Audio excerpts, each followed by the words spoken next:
मायचन सोयरे हो, आमच्या गावात सप्ताह चालू होता आणि त्या सप्त्यामध्ये एक महाराज म्हणला आहे की बाबा सप्त्याचे पैसे बचत करायला शिकायचं म्हणून. कसलाही महाराज आणून त्याला 20-20, 25-25 हजार देण्यापेक्षा आपल्याच परिसरातले 5-5 हजाराचे महाराज आणायचे आणि त्याला पैसे द्यायचे.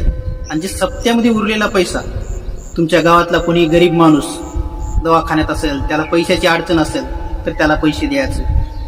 कोणती गावातली मुलगी MBBS ला लागली आणि तिला पैशाची आर्थिक अडचण आली तर तिला पैसे द्यायचे.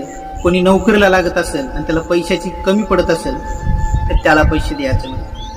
गावातले सगळे माणसं म्हणले महाराज म्हणल तसं करायचं म्हणले. सोयरी सप्ताह संपला, भंडारे खंडारे झाले. आता हिशेबाच्या टाइमला हिशोबाची वही हरपून गेली आणि वही हरपलेली बातमी गावामध्ये वाऱ्यासारखी पसरली.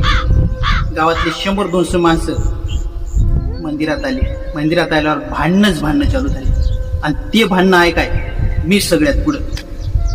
गावातल्या एका कार्यकर्त्यानं म्हशीचं लोणं चाललंय टप्पू त्या कमिटीवाल्याला माराय. मी पुढी होतो, त्या कमिटीवाल्याला धरलो. यानंच वही हरपलाय, मार याला म्हणलो. त्याने दोन्ही हाताने फिरून म्हशीचं लोणं माराय गेलाय. ते कमिटीवाला झटका देऊन पळून गेलाय. त्याच्या लोण्याचा रट्टा माझ्या पाठीत बसलाय.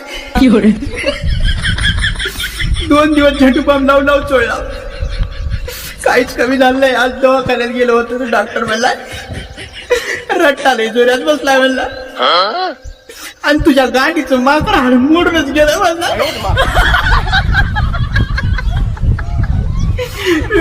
महाराज काय बरं केलं नाही रे देवा. त्याच्या गाडीत 12 माकडाचा गण राहते, त्याला माकड हात राहते म्हणलं डॉक्टर.